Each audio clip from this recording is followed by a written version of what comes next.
Europe 1 midi, Romain Desarbres. Midi 22, bonjour Rudy Mana.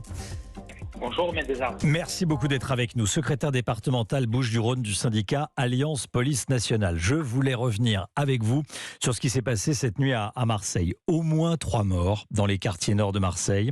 Ce sont des règlements de compte entre trafiquants de drogue, il n'y a pas de doute là-dessus. On est en train de travailler là-dessus. Ouais. Il semblerait que ce soit un lien avec le trafic de drogue sur Marseille. Ouais. Effectivement, maintenant la PJ travaille d'arrache-pied depuis hier soir 1h du matin et on aura des conclusions qui vont être tirées très rapidement, mais tout laisse penser qu'on se dirige vers ceci. Vers ceci. 13 morts depuis le début de l'année dans les quartiers à Marseille. C'est énorme. On n'arrive pas à endiguer cette violence autour de la drogue, autour du trafic de drogue. Vous savez, je le dis souvent, Ouais. on a un océan face à nous, on a des petites cuillères, on essaye de vider l'océan à la petite cuillère. Ouais. Les services de police font ce qu'ils peuvent, comme ils peuvent, avec tous les moyens qu'on nous donne. Effectivement, on a été renforcé, il y a une vraie volonté du ministre de l'Intérieur, impulsée par la préfète de police. On est tous les jours dans ces cités, on fait des opérations tous les jours dans ces cités, mais si on pense que la police seule va réussir à résoudre le trafic de stupéfiants, on se plante complètement.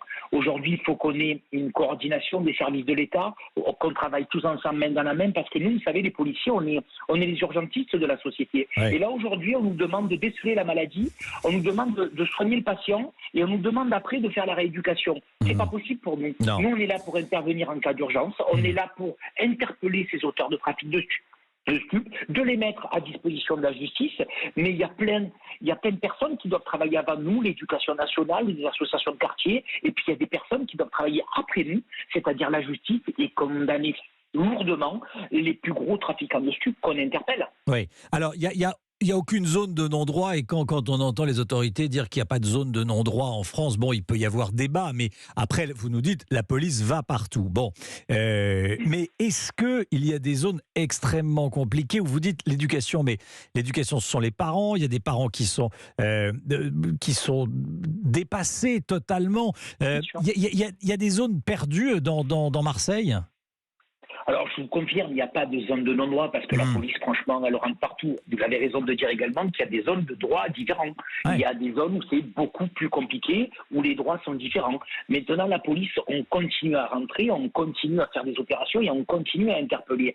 Mais malheureusement, force est de constater qu'on est un petit peu le seul service public à pouvoir entrer encore dans ces cités et à travailler, j'allais pas dire facilement, mais à continuer à pouvoir travailler et à exercer une toute petite autorité de l'État. Effectivement, il doit y avoir une responsabilisation en amont, parce que quand je parle des enfants de 13, 14, 15 ans, à mes yeux, c'est absolument incroyable qu'ils ne soient pas à l'école de la République.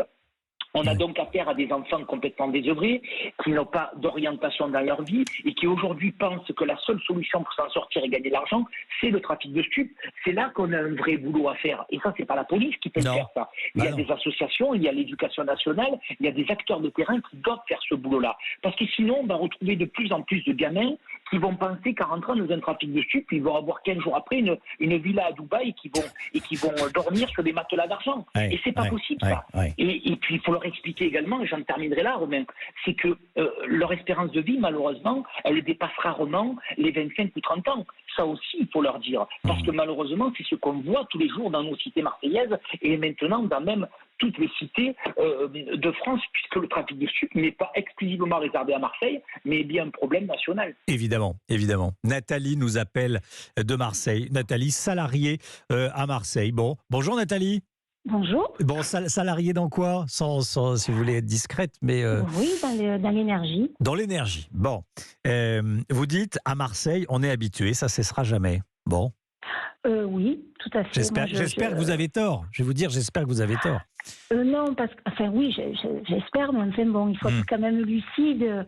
Nous vivons dans un monde où effectivement, je pense que ça ne cessera jamais. Je veux dire, on n'est pas dans un monde de bisounours. On voit bien quand même dans le monde entier, depuis des décennies, il y a la drogue, il y a la prostitution, il y a beaucoup de choses qui interviennent et qui fait qu'on a les mafias, on a les clans. Vous voyez parfois des règlements de compte en plein jour à Marseille ? C'est arrivé, mais enfin, bon, c'est quand même pas, voilà, c'est pas courant, c'est pas quelque chose qui se passe tous les jours, voilà. Donc moi, je pense qu'il faut essayer de réguler par l'intermédiaire de la police et puis bon, par tout ce qui est financier aussi, par le pôle financier, tous ces groupes-là.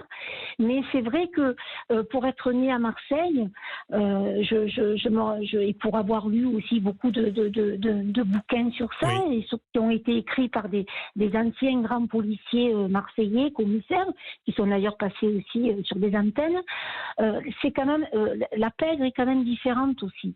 Oui, ça a bougé, oui. Bah, ils ont peur de rien. Voilà, ils ont peur de rien, les règles sont différentes. Voilà. Et il n'y a plus la morale du grand bandit. Bon, même si, s'il y avait quand même des jeunes bandits.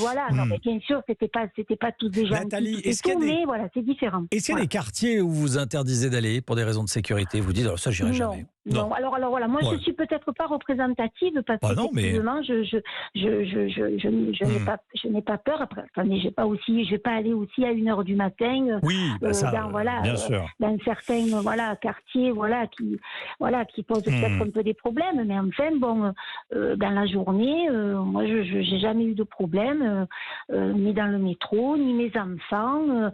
J'habite dans le 13e. Je suis née dans le 13e. J'ai eu une maison de fonction dans le 15e arrondissement de Marseille, voilà, à côté justement de la Provence. Bon, mais je n'ai jamais eu de problème. Mais après, une petite note, positive. Merci beaucoup, merci Nathalie et merci beaucoup Rudy Manard. Merci d'avoir été en direct avec nous, Rudy Manard, secrétaire départemental Bouches-du-Rhône du syndicat Alliance Police Nationale.